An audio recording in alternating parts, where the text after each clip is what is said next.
السلام عليكم ورحمة الله وبركاته. الحمد لله والصلاة والسلام على رسول الله وعلى آله وأصحابه عباد الله أما بعد. فقد قال الله تعالى في كلامه القديم الفرقان المجيد: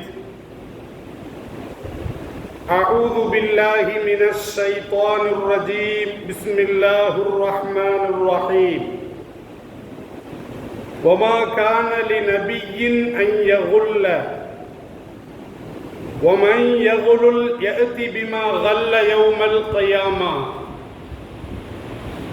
ثم توفى كل نفس ما كسبت وهم لا يظلمون. صدق الله العظيم. قال النبي صلى الله عليه وسلم: تصدق بأصله لا يباع ولا يوهب ولا يورث ولكن ينفق ثمره، أو كما قال عليه الصلاة والسلام. صدق النبي صلى الله عليه وسلم. அளவற்ற அருளாளன், நிகரற்ற நிறைந்த அன்பாளன், எல்லாமல்ல அல்லாஹுவின் திருப்பெயரை போற்றி அகில உலகத்திற்கு அருட்கொடையாக அருளப்பட்ட அண்ணல் நபிகள் நாயகம் ஸல்லல்லாஹு அலைஹி வஸல்லம் அவர்களை போற்றி எனதுரையை ஆரம்பம் செய்கின்றேன். அன்பிற்கினிய அல்லாஹுவின் நல்லடியார்களே, எல்லாம் வல்ல அல்லாஹ் சூரத்து ஆல இம்ரான் என்ற அந்த 3வது சூறாவில் 161வது வசனத்தில் இறைவன் ஊழல்வாதிகளை பற்றி சொல்லி காட்டுவான். பொது சொத்துக்களை கையாடல் செய்யக்கூடிய, ஊழல் செய்யக்கூடிய, ஆக்கிரமிப்பு செய்யக்கூடிய அந்த அயோக்கியர்களின் நிலையை எல்லாம் வல்ல அல்லாஹ் அந்த வசனத்தில் தெளிவுபடுத்துறான். முதல்ல அல்லாஹ் என்ன சொல்றான்னா, ஒமா கான லி நபியின் அன் யகுல்ல, எந்த ஒரு நபிக்கும் அல்லாஹ் யாரிலிருந்து ஆரம்பிக்கிறான்? சாதாரண மக்களை தொட்டு அவன் ஆரம்பிக்கவில்லை. நபிமார்களை பற்றி அவன் தொட்டு பேசுகின்றான். ஒமா கான லி நபியின் அன் யகுல்ல, எந்த ஒரு நபிக்கும் ஆதம் அலைஹிஸ்ஸலாத்து வஸலாம் அவர்களிலிருந்து உங்கள் வரைக்கும் பொது சொத்துக்களை ஊழல் செய்வது ஆகுமாகாது, அது கூடாது என்று எல்லாம் வல்ல அல்லாஹ் இந்த வசனத்திலே ஒரு நபியை தொட்டு பேசுகிறான். கண்ணியமிக்கவர்களே, பொது சொத்துக்கள் என்று நாம் பார்க்கின்ற பொழுது தனியார் சொத்துக்கள், தனியாருக்கு சொந்தமான சொத்துக்கள், இன்னொரு பொது சொத்துக்கள், அது அரசுக்கு சொந்தமானதாக பொதுமக்களுக்கு பயன் தரக்கூடிய இப்படிப்பட்ட அந்த சொத்துக்கள் அது பொது சொத்துக்கள். அது எல்லோருக்கும் சொந்தமான, அது பொதுவான, எல்லோரும் பயன்படுத்தக்கூடிய ஒரு சொத்து என்பது அது பொது சொத்து. இந்த பொது சொத்துக்களுடைய வரிசையில நாம் பார்க்கின்ற பொழுது பைத்துல் மால், அதாவது இஸ்லாமிய பைத்துல் மாலில் இருக்கக்கூடிய அந்த சொத்துக்கள் அதுவும் பொது சொத்து தான். அது தனியார் சொத்து என்று சொல்ல முடியாது. அதே மாதிரி சதக்கா வசூல் செய்து அரசு கருவூலத்திலே குவிக்கப்பட்டிருக்கிறது, அதுவும் பொது சொத்து தான். அல்லது ஜக்காத் பொருட்கள் வசூல் செய்து அரசு கருவூலத்திலே குவிக்கப்பட்டிருக்கிறது, அதுவும் பொது சொத்து தான். அல்லது வக்ஃபுக்கு சொந்தமான சொத்துக்கள் இருக்கிறது, இதுவும் பொது சொத்து தான்.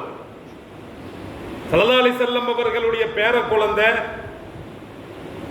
வீதியில் ரோட்டில் கிடைக்கக்கூடிய ஒரு பேரித்தம் பழத்தை எடுத்து வாயில் போட்டவுடன் ஸல்லல்லாஹு அலைஹி வஸல்லம் அவர்கள் என்ன செய்தார்கள்?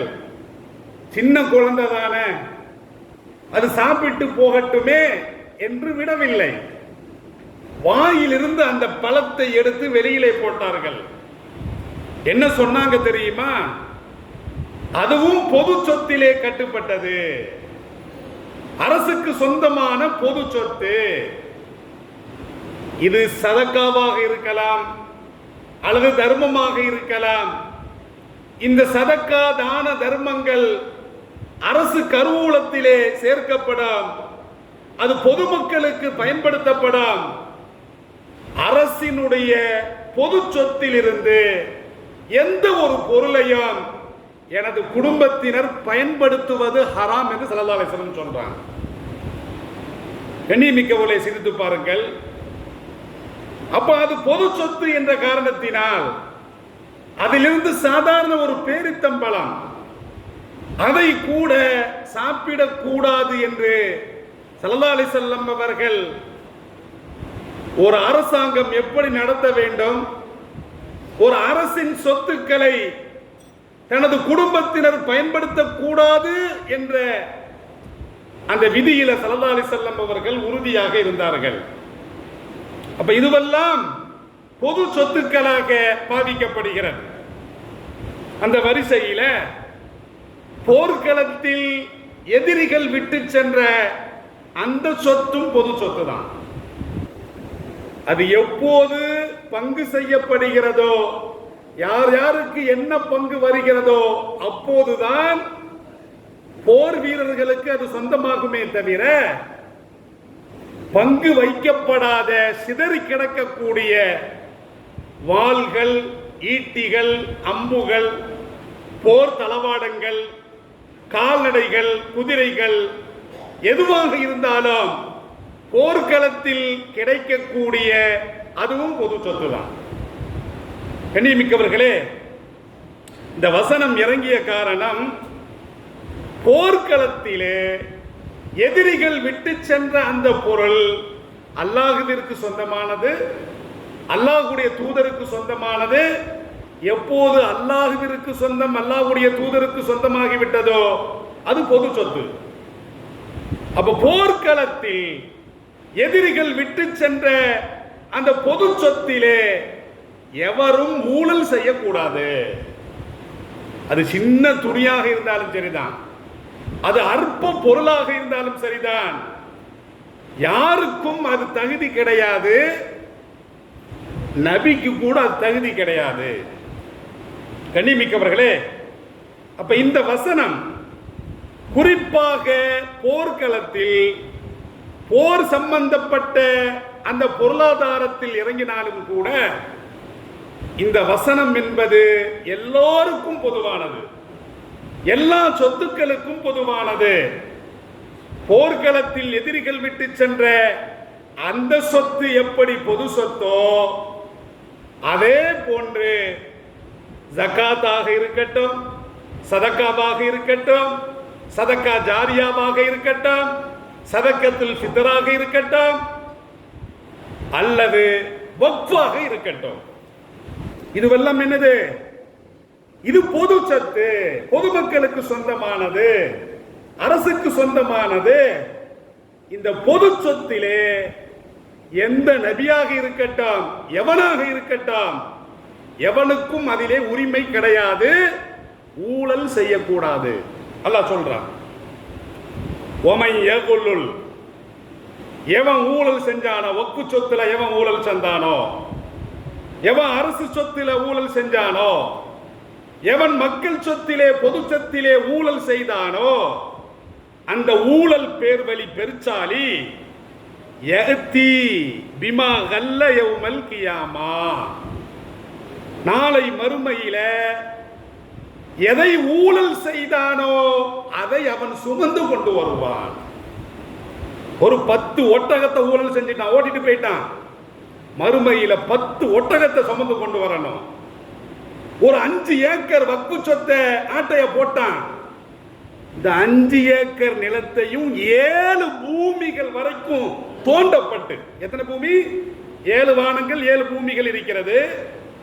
7 பூமிகள் தோண்டப்பட்டு அது அந்த பெருச்சாலியின் மீது, அந்த ஊழல்வாதியின் மீது சுமத்தப்படும். அவன் கொண்டு வருவான். அல்லாஹ் சொல்றான், ஒமை யகுலுல், எவன் ஊழல் செய்யறானோ, யஅதி பிமா கல்ல யௌமல் கியாமா, நாளை மறுமை நாளில் எதை எந்த அளவுக்கு ஊழல் செய்தானோ அந்த பொருட்களை அவன் கொண்டு வருவான். சும்மத்து வஃபா குல்லு நஃப்ஸின் மா கஸபத் வஹும் லா யுظلمون. அல்லாஹ் சொல்றான், ஒவ்வொரு ஆத்மாவும் அது எது சம்பாதித்ததோ, அது நல்லதாக இருக்கட்டும் அல்லது பாவமாக இருக்கட்டும், அது தான தர்மமாக இருக்கட்டும் அல்லது ஊழலாக இருக்கட்டும், எந்த ஒரு ஆத்மா அது எதை சம்பாதித்ததோ அதற்கு பரிபூர்ணமான கூலி வழங்கப்படும்.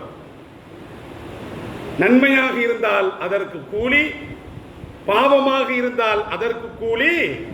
வஹும் லா யுظلمون. அல்லாஹ் யாருக்கும் அநியாயம் செய்ய மாட்டான். கண்ணியமிக்கவர்களே, நல்லது செஞ்சவனுக்கும் அல்லாஹ் அநியாயம் செய்ய மாட்டான். பாவம் செஞ்சவனுக்கும் எந்த அளவுக்கு பாவம் செஞ்சானோ அந்த அளவுக்கு தண்டிப்பானே தவிர அதை விட கூடுதல் குறைவாக அல்லாஹ் தண்டிக்க மாட்டான் என்று இந்த வசனத்தில் அல்லாஹ் ரப்புல் ஆலமீன் பேசுகிறான். அப்ப இதுதான் ஆதாரம்.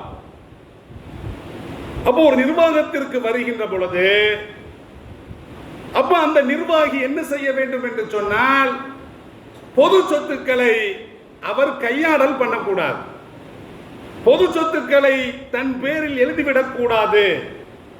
நபிக்கே அது ஆகுமானதல்ல என்று வருகின்ற பொழுது சாதாரண ஒரு பாமரனுக்கும் அது ஆகுமானது அல்ல. கண்ணியமிக்கவர்களே, ஸல்லல்லாஹு அலைஹி வஸல்லம் அவர்கள் ஒரு ஹதீஸிலே சொல்லி காட்டுகின்ற பொழுது கியாமத் நாளுடைய அடையாளங்கள், ஒரு 10 அடையாளங்களை ஸல்லல்லாஹு அலைஹி வஸல்லம் அவர்கள் பட்டியலிடுவார்கள். இந்த ஹதீஸ் திருமிதியிலே பதிவு செய்யப்பட்டிருக்கிறது. இதத்துஹிதல் ஃபைஉ துபலன், பொது சொத்திலே ஊழல் நடைபெற்றால் ஸல்லல்லாஹு அலைஹி வஸல்லம் அவர்கள் சொல்லுவாங்க, பொது சொத்திலே ஊழல் நடைபெற்றால் அது தான் சொத்து என்று ஒருவன் பாவித்தால் அப்ப நீங்கள் அறிந்து கொள்ளுங்கள் கியாமத் நாளுடைய அடையாளம். அப்ப உலகம் அழிய போகிறது என்று நீங்கள் அறிந்து கொள்ளுங்கள் என்று ஸல்லல்லாஹு அலைஹி வஸல்லம் அவர்கள் சொல்றாங்க. அப்ப கண்ணியமிக்கவர்களே, இன்று உலகம் கொஞ்சம் கொஞ்சமாக அழிந்து கொண்டிருக்கிறது. இந்த அழிவிற்கு இதுவும் ஒரு காரணம். பொது சொத்துக்களை ஊழல் செய்கிறார்கள் ஊழல் பெருச்சாலிகள், இதுவும் ஒரு காரணம்.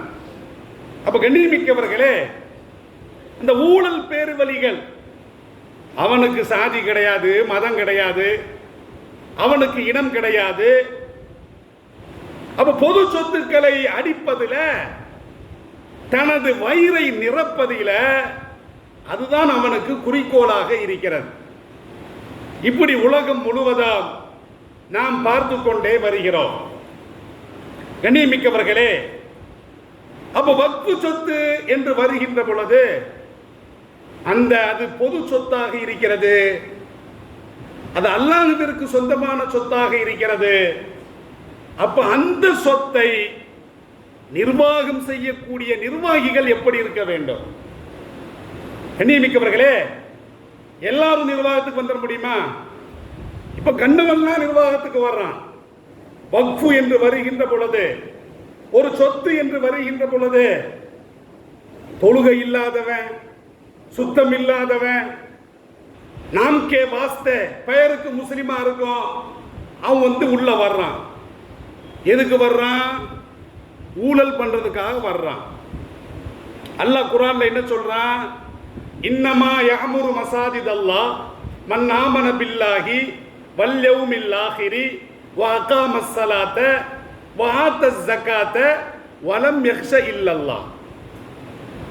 இறையில்ல நிர்வாகிகள், யார் இறையில்லத்திற்கு நிர்வாகிகளாக வர முடியும், வர வேண்டும் என்று சொன்னால் அவர்கள் ஈமான் கொண்டிருக்க வேண்டும் அல்லாஹுவை. வல் யௌமில் ஆகிரி, மறுமை நாளை அவர்கள் நம்பியிருக்க வேண்டும். வஅகாமஸ் ஸலாத்த, தொழுகையை நிலைநாட்டியிருக்க வேண்டும். வஆத்தஸ் ஸகாத்த, ஜகாத் கொடுக்கிற அளவுக்கு பணக்காரனா இருக்கணும். இன்னைக்கு ஏழையா இருந்து ஒரு நிர்வாகத்துக்கு வந்து நல்ல சுருட்டி பணக்காரன் ஆயிருந்தான். அல்லாஹ் இந்த சரத்தை சொல்றான். வஆத்தஸ் ஸகாத்த, ஜகாத் கொடுக்கிற அளவுக்கு பொருளாதாரத்தில் தன்னிறைவு பெற்றவர்களாக இருக்க வேண்டும், இறையச்சம் உடையவராக இருக்க வேண்டும். வலம் யக்ஷ இல்லல்லாஹ், நிர்வாகத்திற்கு வரக்கூடியவர்கள் அரசாங்கத்திற்கோ அயோக்கியர்களுக்கோ ரவுடிகளுக்கோ அஞ்சக்கூடாது. வலம் யக்ஷ இல்லல்லாஹ், அல்லாஹுவை தவிர வேறு யாரையும் அவர்கள் அஞ்சக்கூடாது. இந்த 5 நிபந்தனைகளை எல்லாம் அல்லாஹ் போடுறான். இதே ஷரத்து தான், நிபந்தனை தான் வக்ஃபு சொத்துக்களை நிர்வகிக்க கூடியவர்களுக்கும் பொருந்தும். கண்ணியமிக்கவரை சிந்தித்து பாருங்கள். சில பேர் ஹக்குதார்னு சொல்றான், சில பேர் இனாம்தார்னு சொல்றான். ஹக்குனா உரிமை, ஹக்குதார்னா உரிமையாளர். என்ன உரிமையாளர்? ஒரு 1000 வருஷத்துக்கு முன்னால யாரோ ஒரு ஆள் வக்ஃபு செஞ்சுட்டு போயிட்டான். 1000 வருஷம் கழிச்சு இவன் வந்து நிர்வாகத்தில் வந்து ஒரு 2 வருஷம் போன பிறகு நிர்வாகி ஹக்குதாரா மாறிடுதான். ஹக்குதார் என்னது? உரிமையாளர். எந்த வக்ஃபு சொத்திற்கு அவன் நிர்வாகியாக வருகிறானோ அதற்கு ஹக்குதாராக, இனாம்தாராக மாறக்கூடிய ஒரு கால சூழ்நிலையை இந்த உலகத்தில் நாம் கண்கூடாக பார்த்து கொண்டு வருகிறோம். இனாம்தார் ஆன பிறகு, ஹக்குதார் ஆன பிறகு வக்ஃபு சொத்தை தர ரேட்டுக்கு வித்துருதான். வக்ஃபு சொத்தை விற்க முடியுமா? கண்ணியமிக்கவர்களே, புகாரி ஷரீஃபில் ஒரு 3 ஹதீஸ் பதிவு செய்யப்பட்டிருக்கிறது. ஹதீஸ் நம்பரு 2737, 2764, 2772. உமர் ரலியல்லாஹு அன்ஹு அவர்கள் சம்பந்தமாக. கண்ணியமிக்கவர்களே, அவர் நேர ஸல்லல்லாஹு அலைஹி வஸல்லம் இடத்துல வர்றார். ஒரு ஆலோசனை கேட்பதற்காக வருகிறார். என்ன சொல்றார் அப்படின்னா, யா ரசூலல்லாஹ், இன்னி அஸப்து அர்லன் பி ஹைபர, நான் ஹைபர் போரில் பங்கெடுத்தேன். எனக்கு ஹைபர்ல ஃபதக் என்ற ஒரு தோட்டம், ஒரு நிலம் எனக்கு வழங்கப்பட்டது. இந்த நிலம்தான் என்னுடைய சொத்துக்களிலே எனக்கு மிகவும் பிடித்தமானது. அவர் சொல்றார், இதை விட வேற எந்த சொத்துமே எனக்கு அவ்வளவு அழகானது அல்ல, பிடித்தமானது அல்ல, இதுதான் எனக்கு மிகவும் பிடித்தமானது. ஃபமா தாமுருபி, இதை நான் என்ன செய்யட்டும் கேட்கிறார் உமர் கத்தாப் ரலியல்லாஹு அன்ஹு அவர்கள். அப்ப ஸல்லல்லாஹு அலைஹி வஸல்லம் அவர்கள் சொல்றாங்க, இன் ஷிக்த ஹபஸ்த அஸலஹா, நீ நாடினால் அதனுடைய அசலை நீ தடுத்து வைத்துக்கொள். தடுத்து வைத்துக்கொள் அப்படின்னா அசலை யாருக்கும் கொடுக்காம அல்லாஹ்வின் பக்கம் வக்ஃபு செஞ்சிடணும். அதனுடைய அசலை நீ தடுத்து வைத்துக்கொள். வதசத்தக்த பிஹா, அதிலிருந்து கிடைக்கக்கூடிய கனி வகைகள், வருமானங்கள், பலன்கள், இந்த பலன்களை தர்மம் செஞ்சிரு. ஸல்லல்லாஹு அலைஹி வஸல்லம் அவர்கள் உமர் ரலியல்லாஹு அன்ஹு அவர்களுக்கு சொல்றாங்க, ஹபஸ்த வக்ஃப்னா என்ன அப்படின்னா நிலைநிறுத்துதல், தடுத்து நிறுத்துதல். நிலைநிறுத்துதல், ஒரு சொத்தை அல்லாஹுவின் பெயரில் நாம் நிலைநிறுத்தி அல்லாஹுவிற்காக அதை அப்படியே தடுத்து வைத்துக் கொள்வது, இதுதான் வக்ஃப் என்பது. அந்த அசல் சொத்து அல்லாஹ்விற்கு சொந்தமானது. இப்ப தோட்டம் இருக்குது, வக்ஃப் செய்யறோம். தோட்டத்தில் காய்கறிகள் இருக்கிறது, விவசாயம் செய்யறோம். இதிலிருந்து வரக்கூடிய அந்த காய்கறிகள், மகசூல்கள், அந்த பயிர்கள், இவைகளை ஏழை பாலைகளுக்கு, அனாதைகளுக்கு கொடுத்து விட வேண்டும். எதை கொடுக்க கூடாது? தோட்டத்தையே கொடுக்க முடியுமா? அதான் சொல்றேன். ஒரு வக்ஃபு செய்யப்பட்ட அந்த அசல் பொருள் யாருக்கு சொந்தமானது? அல்லாஹ்விற்கு சொந்தமானது. அதிலிருந்து எதை தான தர்மம் செய்யணும்? அதிலிருந்து வரக்கூடிய வருமானம். ஒரு கட்டடமா இருக்குது, அதிலிருந்து வருமானம் வரும். ஒரு பில்டிங் இருக்குது, வருமானம் வரும். ஒரு ஆஸ்பத்திரி நடத்துறோம், வருமானம் வரும். ஒரு ஸ்கூல் நடத்துறோம், வருமானம் வரும். அப்ப அந்த வருமானத்தை தான் ஏழை பாலைகளுக்கு தர்மம் செய்யணுமே தவிர ஸ்கூலையே வித்துடலாமா? சில பேர் விற்கிறான். ஆஸ்பத்திரியே வித்துடலாமா? சில பேர் விற்கிறான். தோப்பையே விற்கலாமா? சில ஹக்குதார் விற்கிறான். எண்ணிமிக்கவர்களே, அப்ப ஸல்லல்லாஹு அலைஹி வஸல்லம் அவர்கள் உமர் கத்தாப் ரலியல்லாஹு அன்ஹு அவர்களிடத்தில் இப்படி சொல்லுவார்கள். அப்ப உமர் கத்தாப் ரலியல்லாஹு அன்ஹு அவர்களும் அதை, அந்த ஃபதக் எனும் அந்த தோட்டத்தை அல்லாஹ்விற்காக வேண்டி வக்ஃப் செய்துவார்கள். அதிலிருந்து கிடைக்கக்கூடிய அந்த கனி வகைகளை, அந்த வருமானங்களை, பயன்களை ஏழை பாலைகளுக்கு கொடுப்பார்கள். ரெண்டு விஷயம் இருக்குது. ட்ரஸ்ட் வேற, வக்ஃப் வேற. ரெண்டும் குழப்பக்கூடாது. ட்ரஸ்ட் வேற. ட்ரஸ்ட் அப்படின்னா ஒரு அறக்கட்டளை நான் நடத்துறேன். இந்த அறக்கட்டளையின் மூலமாக அதனுடைய பயன்களை முஸ்லீமாக இருந்தால் முஸ்லீமுக்கும் கொடுக்கலாம், முஸ்லீம் அல்லாதவர்களுக்கும் கொடுக்கலாம். இது ட்ரஸ்ட். ட்ரஸ்டின் மூலமாக செய்யக்கூடிய அந்த பொது சேவை என்பது எல்லா மக்களுக்கும் கொடுக்கலாம். ஆனால் இஸ்லாமிய வக்ஃபு என்பது ட்ரஸ்ட் அல்ல. அதிலிருந்து கிடைக்கக்கூடிய பயன்களை யாருக்கு தான் கொடுக்கணும்? இஸ்லாமியர்களுக்கு மாத்திரம்தான் கொடுக்கணும். அதிலிருந்து கிடைக்கக்கூடிய பயன்களை இஸ்லாம் அல்லாதவர்களுக்கு கொடுக்கக்கூடாது. இஸ்லாம் அல்லாதவர்களுக்கு கொடுப்பது ட்ரஸ்ட். இஸ்லாமியர்களுக்கு மாத்திரம் பயன்படுத்தக்கூடியது வக்ஃப். அப்படி இவர் சொல்றார். அப்ப ஸல்லல்லாஹு அலைஹி வஸல்லம் அவர்கள் ஒரு நிபந்தனை விதிப்பாங்க. உமர் கத்தாப் ரலியல்லாஹு அன்ஹு அவர்கள் சொல்றாங்க, உமர் அவர்களே, அசல நீர் அல்லாஹ்விற்காக வேண்டி தர்மம் செய்து விட்டாய், லாபத்தை மக்களுக்காக கொடுக்கிறாய். லா யுபாவு, வக்ஃபு சொத்து என்பது விற்கப்படக்கூடாது. வலா யூஹபு, வக்ஃபு சொத்து என்பது யாருக்கும் அன்பளிப்பாக வழங்கப்படக்கூடாது. வலா யூரத்து, வக்ஃபு சொத்து என்பது யாரும் உரிமை கொள்ள முடியாது, வாரிசு உரிமை கொள்ள முடியாது. இன்னைக்கு ஹக்தாருங்கிற பேர்ல என் முப்பாட்டனுடைய சொத்து வக்ஃபு செஞ்சுட்டா ஸல்லல்லாஹு அலைஹி வஸல்லம் என்ன சொல்றாங்க? விற்கக்கூடாது, வாங்கக்கூடாது, அன்பளிப்பு செய்யக்கூடாது. யாரும் எனது முப்பாட்டன் சொத்து வக்ஃபு செஞ்சது என்று வாரிசுரிமை கொள்ளவும் கூடாது. ஸல்லல்லாஹு அலைஹி வஸல்லம் அவர்கள் இந்த மூன்று நிபந்தனை விதிக்கிறாங்க. இது எல்லா வக்ஃபுக்குமே சொந்தமானது. வலாக்கின் யுன்ஃபகு சமரு, இருந்தாலும் அதிலிருந்து கிடைக்கக்கூடிய பயன்களை தர்மம் செய்யலாம். ஆனால் அசல தர்மம் செய்ய முடியுமா, அசலை விற்க முடியுமா என்று சொன்னால் நிச்சயமாக கூடவே கூடாது என்று ஸல்லல்லாஹு அலைஹி வஸல்லம் அவர்கள் சொல்லுவார்கள். அப்ப அதன் மூலமாக அவர் என்ன செஞ்சார்? உமர் கத்தாப் ரலியல்லாஹு அன்ஹு அவர்கள் அல்லாஹ்வுடைய அறவழியில் அந்த வக்ஃபு சொத்தில் கிடைக்கக்கூடிய அந்த வருமானத்தை செலவழித்தார்.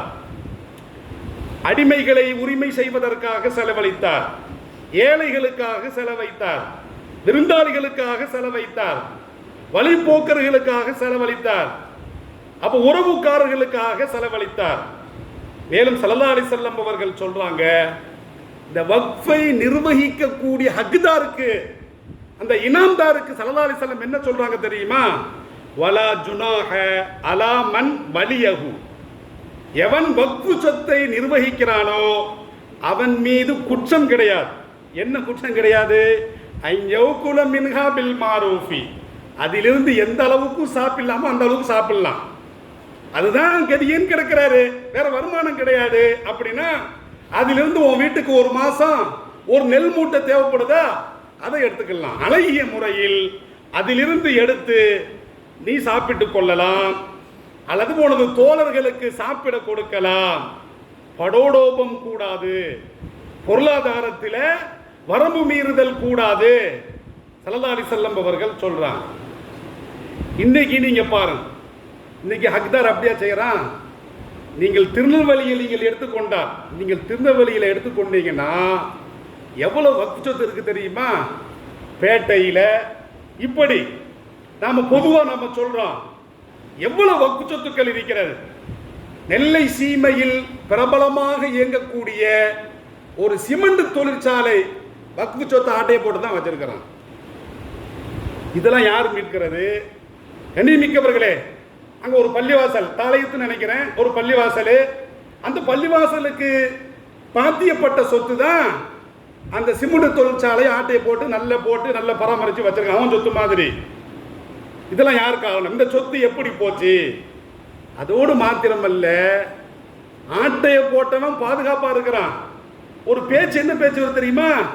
அந்த பள்ளிவாசல் அதாவது ஹைவேக்கு இடைஞ்சலா இருக்கு, அதை இடிக்கணும் ஒரு பேச்சு வருது. அதிலிருந்து வக்ஃப் சொத்தை ஆட்டையை போட்டவன் பெரிய பணக்காரன கோடீஸ்வரனா இருக்கிறான். அந்த வக்ஃப் சொத்தை கவர்மெண்ட் இடிக்கணும்னு நினைக்குது. இப்படி நீங்க பாருங்க, வக்ஃப் சொத்தை ஆட்டைய போட்டவன் இதுக்கு உறுதுணையா இருந்தவன் இஸ்லாமியன் தான்.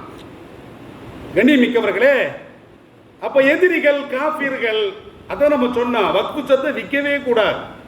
வித்து சாப்பிட்டு இருக்கிறான், சாப்பிட்டோம் ஃபுல்லா விளங்காம போயிட்டு இருக்கிறான், நாம் கண்கூடாக பார்க்கிறோம்.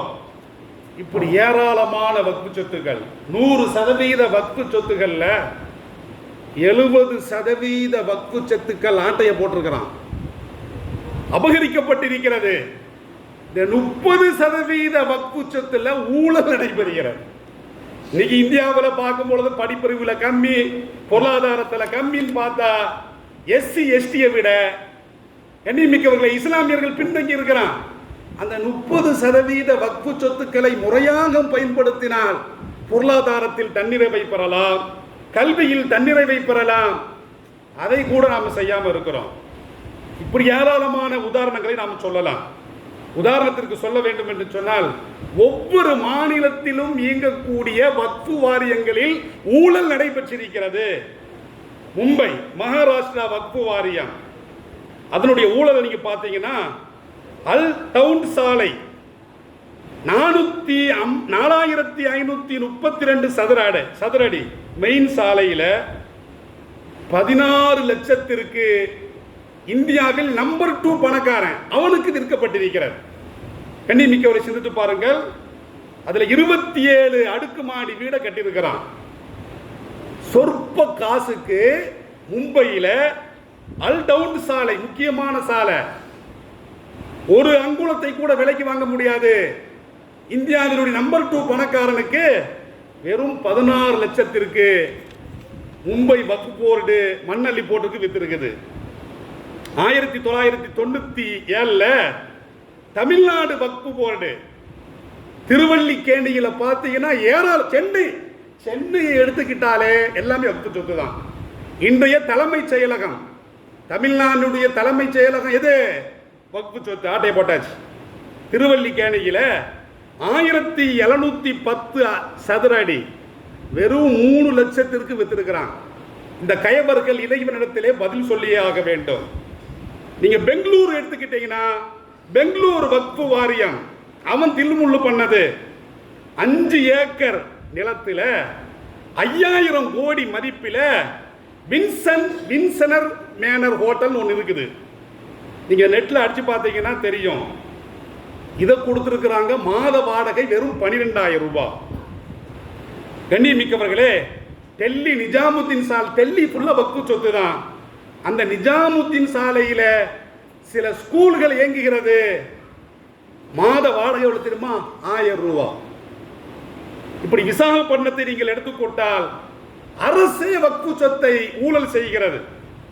500 கோடி மதிப்பிலான அந்த சொத்தை 6000 ஏக்கர் நிலத்தை 900 ஏக்கர் நிலத்தை NBDC-க்கும் 800 ஏக்கர் நிலத்தை ஹிந்துஜா குழுமத்திற்கும் ஆந்திர அரசாங்கம் வழங்கியிருக்கிறது. இந்த ஹைதராபாத்தில் ஹைடெக் நகரம் இது வக்ஃபு சொத்து தான். இப்படி நாம சொல்லிக்கொண்டே போகலாம். ஏராளம் 70% வக்ஃபு சொத்துக்கள் ஆக்கிரமிக்கப்பட்டிருக்கிறது. 30% வக்ஃபு சொத்துக்கள் ஊழலால் திளைத்தோடுகிறது. அப்ப இதை பாதுகாக்க வேண்டும் என்று சொன்னால் ஒவ்வொரு இஸ்லாமியனுக்கும் கடமை. கண்ணியமிக்கவர்களே, இந்த சொத்துக்களை பாதுகாப்பது ஒவ்வொரு இஸ்லாமியனும் கடமை. எவன் சொத்தோ போது, நம்ம சொத்தா போது. கண்ணியமிக்கவர்களே, இதுதான் நிலைமை. இப்படி வக்ஃபு சொத்துக்களை மீட்க வேண்டும், பாதுகாக்க வேண்டும். சும்மா பேசலாம் அப்படின்னு நம்ம நினைக்கிறோம். ஒரு விதை தான். நாம் ஒரு விதையை விதைக்கிறோம். ஒரு 1000 வருஷம் கழிச்சு நடக்கட்டுமே, அல்லது 500 வருஷம் கழிச்சு நடக்கட்டுமே.